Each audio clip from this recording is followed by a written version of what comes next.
Good morning, everyone. Welcome to Ainslie News, end of the week. Hopefully, you've enjoyed Costa helping you out over the last few days. Well, I took a much needed little rest over on Fraser Island. Apologies and sympathies out to everybody in Australia who's suffering from another lockdown. It's tough times for all Australians on the East Coast and sometimes on the West Coast too. So let's all pull together, do the right thing, and everything will come good soon. Today, we're talking about running out of breath and the weakest ever witnessed. Morgan Stanley's chief equity strategist recently published a client note calling the current US share market breadth the weakest we have ever witnessed. Nothing since the dot-com bubble has come close to the current setup, and he is predicting it will lead to a material correction, one of many such calls around the current US share market. The last time we wrote of this metric was back at the end of July 2018. In our article, Bad Breadth, Why FANG Over Matters, we pointed out the same dynamic, but at much better levels than the current setup. Of course, we now know that the market crashed badly not long after that article, and importantly, that crash was catalysed around the same QE tapering that has been touted now. Market breadth is measured by the percentage of companies in an index, in this case the biggest index, the S&P 500, that are trading above the 50-day moving average. The lower the percentage, the more concentrated a market is to reach the headline number. This next graph we're going to show you clearly illustrates the extent of the problem, where you can see that whilst still slightly better than the low of 47% hit at the end of June, when the S&P 500 hit another all-time high, the current measure is still historically abysmal. Here's that unusually narrow breadth chart here. Such is the bifurcation of the market, that at the same time as shares are hitting all-time highs, there are more shares hitting new 52-week lows than those hitting highs. As you can see in the chart we're going to show next, that is a trend that has been rolling more bearish since the beginning of the year, just as it was in 2018. Calling this one Exhibit 19, the new 52-week lows to new highs. Zooming in on the first chart we just showed, and with the S&P 500 price overlaid, you can see that the usual rebound of the breadth indicator after a correction just hasn't happened, and hints that worst is yet to come. Here's Exhibit 20, percentage of stocks and 50-day moving average falling fast. His next chart, Exhibit 21, is very interesting and gives further insight to this dynamic. Obviously, the S&P 500 is an index of the top 500 US shares. As we've written before and discussed, there is a massive concentration of the tech FANGs, or FAAMGs, in that index, as they and so-called growth shares have also massively outperformed. You might recall the following incredible chart from that linked article. Check this out here.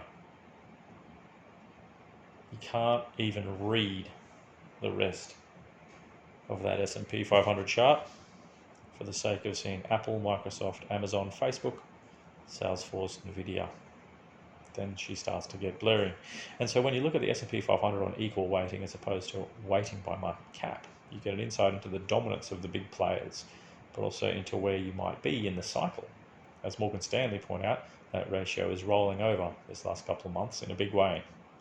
Is the equal weight SPX underperforming? And the trend of that graph shown pretty clearly there. And finally, they present the following chart, which measures the so-called cyclical versus defensive shares.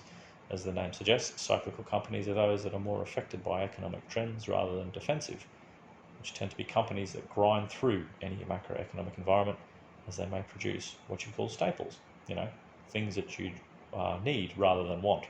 You'll note below that we're going to show that this too is rolling over very sharply. Here's this Exhibit 22 chart here. Cyclicals versus defensives breakdown. 200 moving day average line in there too. They note, while the ratio of cyclical defensive stocks rolled over about the same time, we called for the mid-cycle transition back in March. It completely broke down last week, signalling we may now be entering that more vulnerable time for the index, i.e. much more defensive rotation. You will note that gold too bottomed in March and has been rallying in line with that vertical drop in the chart over the last couple of weeks. Fundamentally, Morgan Stanley believe the recovery part of the business cycle is over. We are in the mid-cycle transition now, which usually precedes a material index level correction that marks the end of it. This is very similar to Raoul Pal's view that we shared last week, where he expects a weakening economy in the second half of this year. This highlights a few key points. This US share market, the one that all follow, whether they like it or not, is looking decidedly shaky.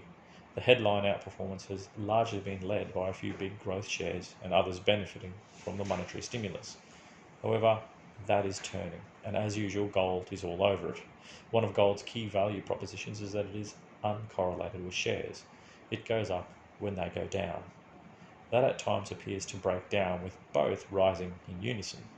The analysis by Morgan Stanley above, that we've talked about today, highlights that sometimes gold looks beyond the headline number and can see the trouble brewing below it. That most definitely appears to be the case now. And so whilst the S&P 500 hits new highs, it is a high with little support below it. Indeed, as per that first chart we showed today, near record lows support below. Well, that's news for today. I hope you've enjoyed it. Some great charts in there for you guys to digest. Enjoy your Friday, everyone. If you are interested in purchasing physical today, jump over to ainslebullion.com.au. That's right, in our Brisbane and now new Melbourne office, you can purchase online and either pick up at either of our offices or have delivered to your home. Into crypto, jump over to ainsleywealth.com.au. Ainslie Wealth offer secure offline lifetime storage for your crypto, if you didn't know.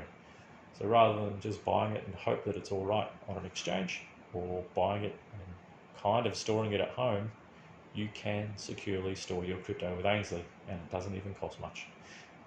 Also check out our own cryptocurrency built and backed by real gold and silver, the goldsilverstandard.com. Jump over there and check it out. Very portable, very secure, and very easily accessible. You can buy and sell 24/7 with those tokens. Enjoy your weekend, everyone, and we'll catch you on Monday for more news.